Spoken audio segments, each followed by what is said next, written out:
Familia, ¿cómo están? Bienvenidos nuevamente a nuestro miércoles de Entre Familia y Amigos. Muchas veces hemos escuchado que lo importante no es lo que nos pasa, sino lo que hacemos con lo que nos pasa. ¿Estás de acuerdo que muchas veces la vida nos pone en situaciones tristes o situaciones dolorosas y otras muy oscuras en las que nos presenta un escenario en donde hay dos polos? El que nos paraliza y el que nos impulsa y nos fortalece y nos hace resignificar las cosas que nos pasan. ¿Estás de acuerdo? Sí, y bueno, es que en sí a lo largo de la vida pasamos por muchas situaciones difíciles, complicadas, unas más difíciles, unas incluso traumáticas, y no siempre contamos con las herramientas para poder resignificar lo que nos está sucediendo y sacar un provecho, por decirlo de alguna forma. Pero el que no contemos con esas herramientas en ese momento no implica que no podamos hacerlo, y podemos convertir nuestras crisis y nuestros traumas en oportunidades de crecimiento personal. Y es que si logramos controlar el ruido mental que existe y logramos enfocar nuestra mente en lo que nosotros queremos, entonces podremos enfrentar y sobrellevar cualquier situación adelante. Entonces, ¿qué te parece si analizamos qué hacemos con lo que nos pasa? Me parece muy bien. Así que sin más, vamos con esto.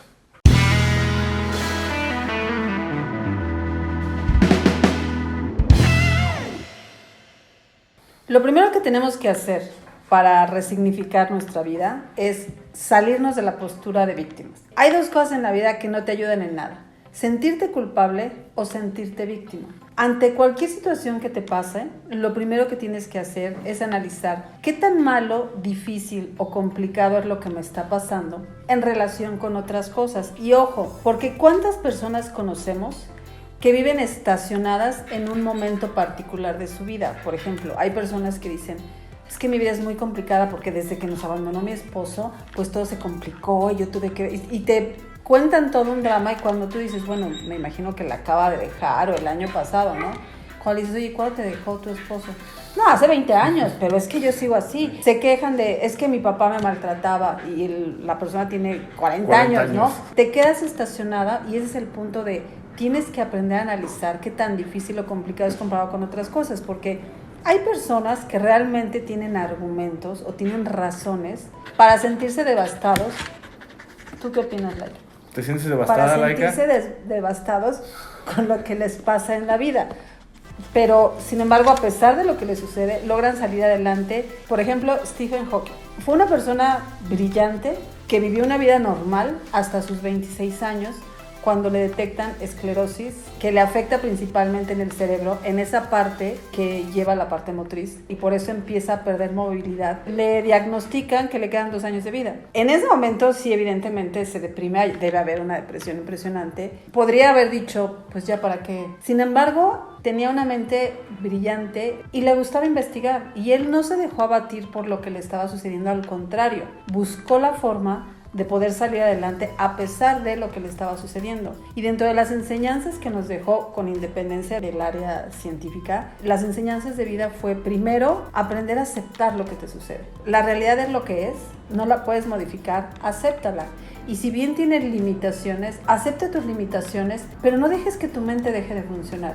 ¿Cuántas veces nos quedamos estacionados, como lo decíamos, en un suceso dramático y no razonas? Como en aquellas películas de antes de VHS que se detenían, se atoraban y se queda la imagen congelada. Te quedas congelada y ya no piensas en nada más. Stephen Hawking algo que hizo fue seguir pensando y aceptar su realidad. Y, por ejemplo, él decía que por su conocimiento científico no podía pensar que había una vida después de la vida, ¿no?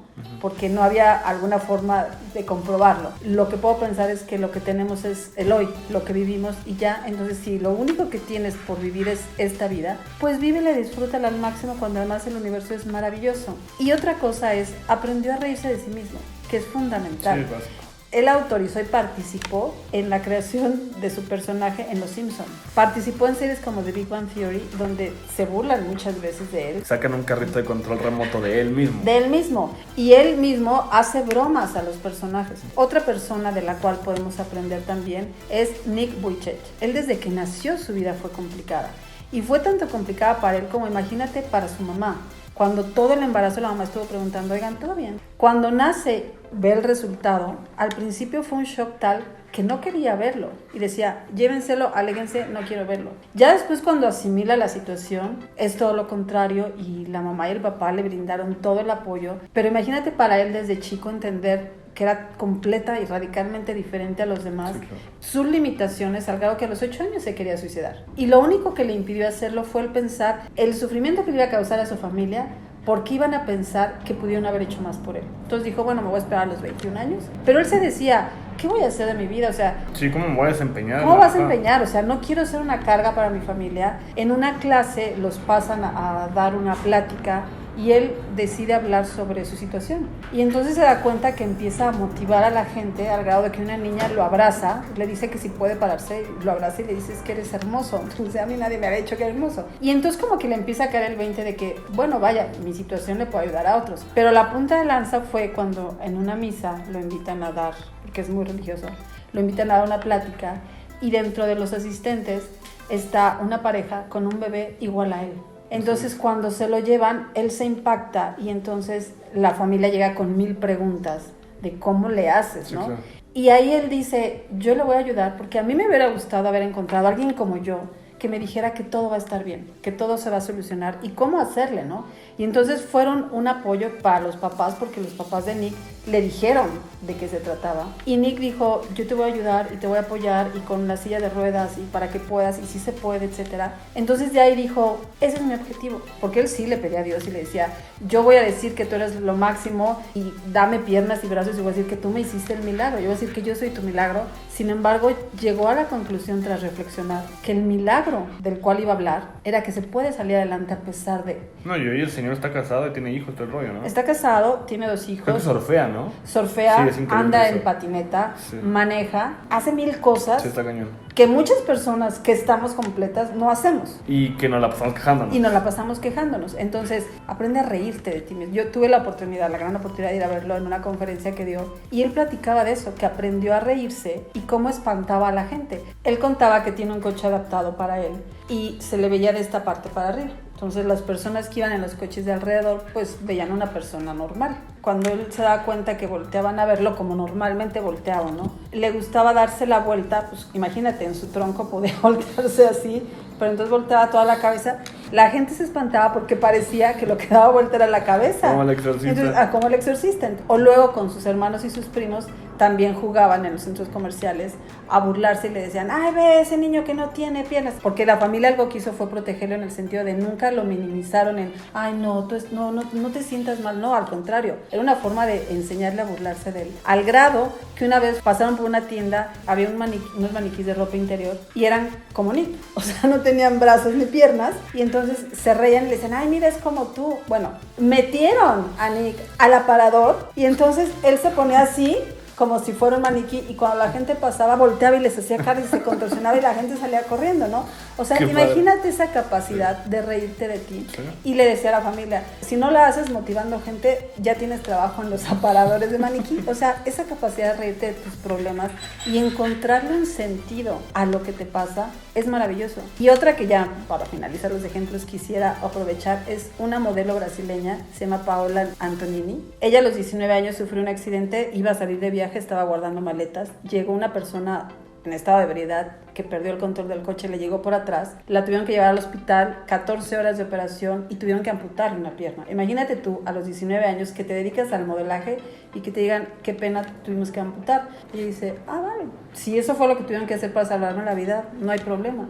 Y jamás lloró por la pérdida de su pierna. Y al contrario, continúa con su carrera de modelo y sigue modelando ahora con su prótesis y sale adelante y da pláticas y ella lo que quiere formar es una ONG que le permite recaudar fondos para personas que necesiten prótesis y no tengan los recursos. ¿Qué vemos de estas 3 personas? Que uno, aceptan su realidad porque la realidad es lo que es, no la puedes cambiar, entonces acéptalo. Encuentra una razón de por qué te pasa lo que te pasa o encuentra cómo aprovechar o salir adelante a pesar de y vive con entusiasmo y aprende a reírte de ti, aprende a disfrutar la vida. Yo creo que el problema no es lo que te pasa, sino lo que haces con lo que te pasa. Los problemas, las situaciones, las vivencias que nos pasan nunca son comparables ni son equiparables. Sí vemos a gente que con una décima parte de lo que tú acabas de contar se la viven lamentándose y quejándose y vemos que voltean al cielo y gritan, ¿por qué a mí? A ver, espérate, ¿Por qué a ti no? Entonces aquí es cuando aparece esta postura que nunca debemos de tomar, que es la postura del victimismo. Es una postura que nunca nos va a permitir encontrar soluciones satisfactorias, ni mucho menos propuestas brillantes. Únicamente lo que nos hará será lamentarnos por lo desafortunada que es nuestra vida, o por qué no nos va bien nunca, y también por lo general no hacernos responsables de las cosas que nos pasan. Existen muchas veces en la vida situaciones de nacimiento o situaciones tristes o trágicas en las que lamentablemente no tenemos injerencia y no son consecuencia de acciones nuestras, simplemente son cosas que pasan. De ese tipo de cosas no puedes hacer nada, únicamente saber qué haces o ver qué haces con lo que te pasa. Pero también hay cosas en las que vaya que tenemos injerencia. Todos los días estamos tomando pequeñas decisiones. Esas decisiones van conformando lo que es nuestra vida. De esas decisiones y de las consecuencias de esas decisiones sí podemos influir, y ahí tú sí puedes tener injerencia en qué te está pasando. Por ejemplo, muchas veces las posturas victimistas parten de la falta de análisis de qué es lo que te pasa. Por ponerte un ejemplo, y sobre todo cuando son cosas repetitivas. Una persona que, por ejemplo, tiene problemas de que siempre en su vida amorosa, en su acervo de amor siempre está el patrón de que la deja. Muchas personas se tiran a la postura victimista de es que el amor no es para mí, es que todos son iguales. Una persona que tiene la noción de saber qué hace con lo que le pasa, empieza a pensar, ¿por qué todos me dejan? Si todos me dejan, ¿no habrá algo en mí que esté haciendo que me dejen? Y entonces lo más seguro es que pueda introspeccionar, analizar, reflexionar, encontrar, solucionar, trabajar, mejorar y todos los adjetivos que tú quieras darle para encontrar esas cualidades que a lo mejor esa persona ni siquiera se había dado cuenta que tenía. Y entonces muy probablemente cuando descubra la cantidad de cualidades que tenía, decida estar solo un tiempo para vivirse, disfrutarse, conocerse, aprender quién es. Eso es saber qué haces con lo que te pasa y no simplemente lamentarte y decir ¿por qué a mí? Cuando perdóname, ¿y tú quién eres para que a ti las cosas no te pasen? Sí, porque tú no eres lo que te pasa. Lo importante es qué haces con lo que te pasa. Y es que para encontrarle un sentido a lo que nos pasa y poder resignificarlo, es fundamental entender el por qué y el para qué. Y eso hay que hacerlo en movimiento, es decir, ¿por qué me está pasando esto? Es complicado, por ejemplo, cuando perdemos a un ser querido. En ese momento dices, como ¿por qué me pasó? Es muy difícil cuando ante una pérdida y el duelo de cualquier situación, una pérdida de un ser querido, de un trabajo, etcétera, entender por qué nos pasa. Pero una vez que pasa el duelo, hay que pensar que las cosas suceden por algo. En la pérdida de un ser querido, nos enfrentamos con nosotros mismos y decimos, es que pude haber hecho esto, pude haber hecho más, pude haberlo visto más, pude haber hecho las cosas distintas, pude haberle dicho que lo amaba y no lo hice. A lo mejor con esa persona evidentemente ya no vamos a poder hacer algo, pero sí vamos a poder cambiar la forma en que vivimos o la forma en la que reaccionamos o actuamos con las personas que aún están con nosotros. Lo que no hice con la persona que ya se fue, lo puedo hacer con la persona que hoy aún tengo conmigo. Hay muchas situaciones dramáticas como es que asesinen a un hijo, que secuestren y maten a un hijo, y sin embargo, si bien es justificado querer hundirte en la depresión, porque debe ser un dolor que no hay cómo dimensionarlo, tú puedes elegir si te quedas en el victimismo o si aprovechas eso, como lo han hecho muchas personas que a raíz de estas situaciones crean fundaciones de niños con cáncer, que dicen mi hijo murió de cáncer y yo no tuve los recursos, o afortunadamente tuve los recursos y viví y vi a muchas personas que sufrieron porque no tenían, creo una fundación, le pongo el nombre de los hijos, o secuestraron a mi hija y desafortunadamente perdió la vida, crean fundaciones para apoyar, etcétera. Entonces, esas son las personas que deciden hacer algo de lo malo y encontrarle algo positivo, una razón de ser. Si me pasó esto, que salga algo bueno de algo malo. Me quedé sin trabajo. Y hay que pensar en movimiento, en decir, no te gustaba tu trabajo. Era un trabajo que no te iba a dejar crecer y a lo mejor te das cuenta que gracias a que te quedaste sin ese trabajo tuviste la oportunidad de encontrar otro donde ibas a crecer. O bien, a fuerza, la vida te dio la oportunidad de empezar ese negocio personal que siempre habías querido y por un miedo no te animabas a hacerlo. Entonces, la vida te da cosas con las que sí vas a poder para salir de situaciones en las que no ibas a poder, como por ejemplo crecer, desarrollarte o ser feliz. Por ejemplo, en una situación de pareja que es ya no algo tan dramático, pero que es muy común que vivamos sumergidas en depresiones emocionales porque vivimos en relaciones tóxicas, complicadas, donde no nos quieren.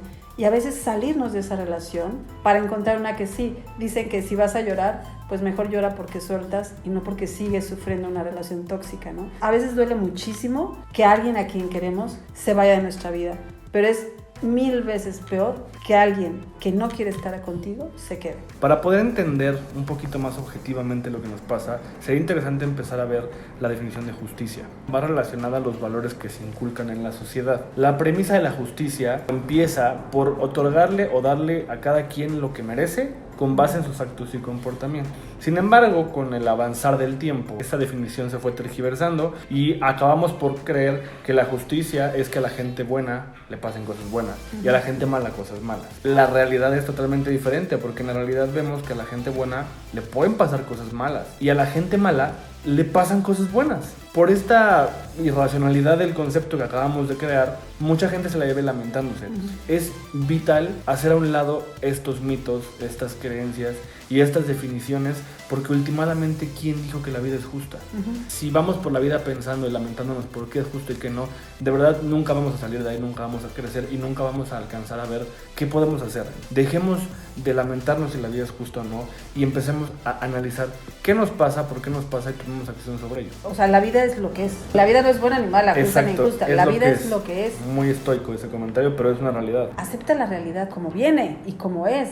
Para poder resignificar la vida, tenemos que empezar por cambiar el enfoque que le damos a las cosas que nos suceden. Dejar de decir, ay, me pasó esto porque la vida es injusta o lo que sea. Y empezar a decir, bueno, a ver, espérame, algo estoy haciendo por lo cual me están sucediendo las cosas. Porque si bien muchas cosas que nos suceden no están en nuestras manos, hay muchas cosas que nos suceden que sí son ocasionadas por nosotros. Es muy importante analizar todos los aspectos de nuestra vida para ver si todas las cosas están donde deben estar. Y, por ejemplo, para esto te propongo un ejercicio. O sea, imagínate que vas a hacer un análisis de tu vida y vas a hacer un sistema solar donde tú eres el sol y estás en medio, ¿no? Piensa en toda la gente que te rodea, llámese tus familiares, amigos, tu pareja, tus compañeros de trabajo, y piensa en todas las situaciones de tu vida, porque en la vida tenemos situaciones que nos lastiman mucho, que no nos hacen felices, y tenemos situaciones importantes a las que no les damos importancia. En tu sistema solar, coloca a las personas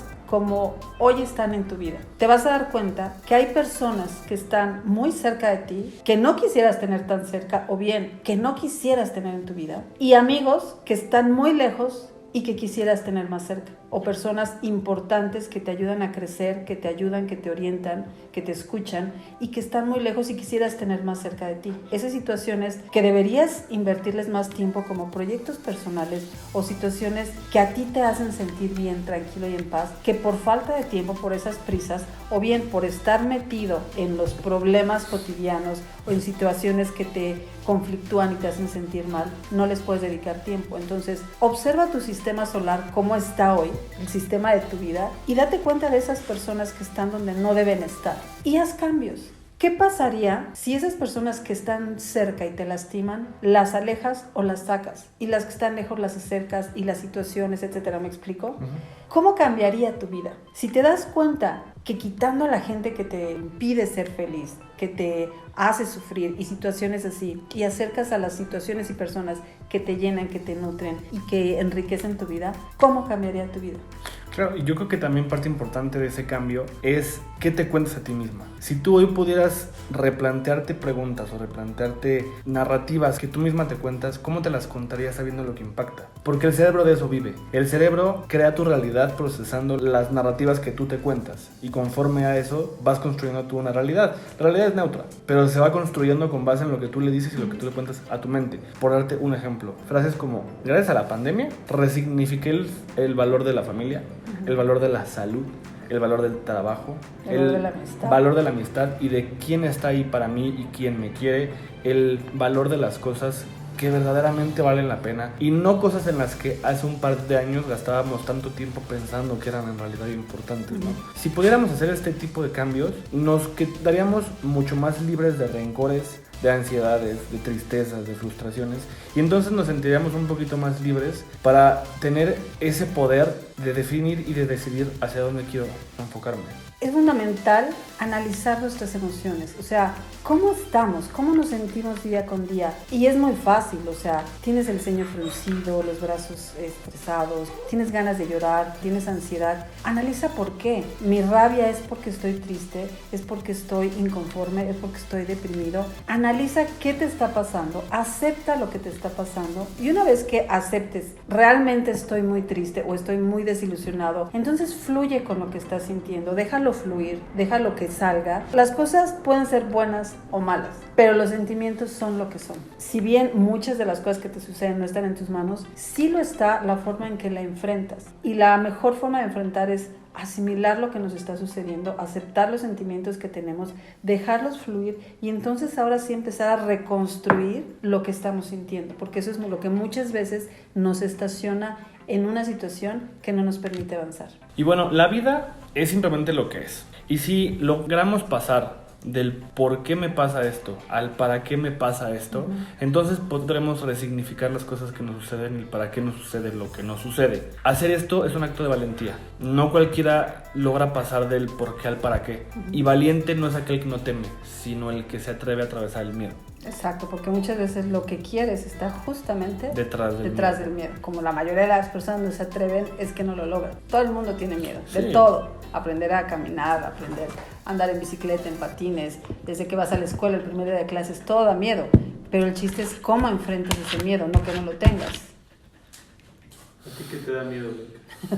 Hubo un estudio que hicieron y precisamente decían cómo reaccionan las personas que sobrevivieron a la muerte, o sea, que estuvieron a punto de morir, estuvieron gravísimas y la libran, y cómo le cambia la vida a personas que se sacan la lotería. Y si bien de momento, pues evidentemente en los dos casos hay una alegría y una felicidad enorme, decían, las personas que se sacan la lotería, si bien de momento se sienten felices y tienen todo lo que siempre quisieron, etcétera, llega un punto donde quieren más, y entonces ya nada les satisface y ya, aunque tengan todo, vuelven al punto de insatisfacción que tenían antes de haberse sacado la lotería, porque nunca nada es suficiente. Sin embargo, las personas que sobreviven a una situación en las que estuvieron a punto de morir, a raíz de eso, resignifican toda su vida, aprenden a darle el justo valor a las cosas como lo tienen, aprenden a disfrutar del hoy, porque muchas veces se nos olvida que el pasado ya no lo podemos cambiar.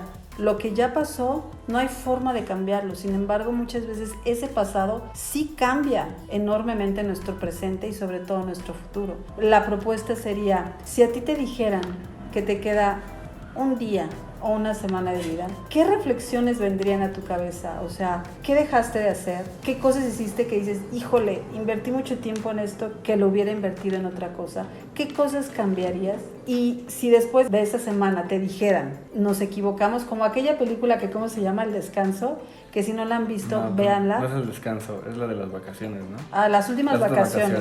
Véanla. Véanla. Nada más les voy a comentar un poquito. Es una persona que por error le dan un diagnóstico de que se va a morir y que le quedan un par de semanas. Todo lo que ella planea hacer, dice, si van a ser mis últimos días, ¿cómo le da un giro totalmente a su vida? Entonces, ¿qué harían si después de que piensas que te vas a morir y te dicen que no, cómo cambiarías tu vida? Una disculpa porque ya les dimos el super spoiler, pero bueno. Es muy vieja, pero bueno. No, pero es un vale ejercicio interesante porque te pones a resignificar qué has hecho con el tiempo que has estado aquí. Así como decimos que lo importante no es lo que te pasa, sino lo que haces con lo que te pasa. Lo importante no es lo que haces o lo importante no es lo que sabes, sino lo que haces con todo eso. Con todo lo que haces con todo el tiempo que llevas aquí vivido, cómo lo has aprovechado, qué te falta. Y a veces pensamos y hacemos planes tan a futuro pensando que la vida es tan larga cuando en realidad no tenemos ni siquiera el día siguiente asegurado, ¿no? Lo que te pasa, como decíamos, muchas veces no está en tus manos, a veces sí. Lo que sí está en tus manos y es tu decisión es cuál es el papel que quieres interpretar en tu vida. ¿Quieres ser la víctima, la que todo el mundo le tiene lástima? ¿O quieres ser la protagonista de tu propia historia? Estamos en época de Olimpiadas. Hay montones de casos. Y uno de ellos es Alexa Moreno, que es gimnasta de salto de caballo. Le dio COVID, se dislocó el hombro. Las Olimpiadas casi no se hacen. Pasó por todo y quedó en cuarto lugar. Es la cuarta mejor del mundo. A pesar de todo lo que le pasó para poder llegar a donde está. Lo importante no es lo que te pasa, sino qué haces con lo que te pasa. Y no eres lo que te sucede. Entonces, hagan este análisis, hagan esta reflexión y nos vemos en el próximo capítulo. Adiós. Porque buscamos ser siempre más y nunca menos. Suscríbete a nuestra familia dándole clic en el botón de abajo.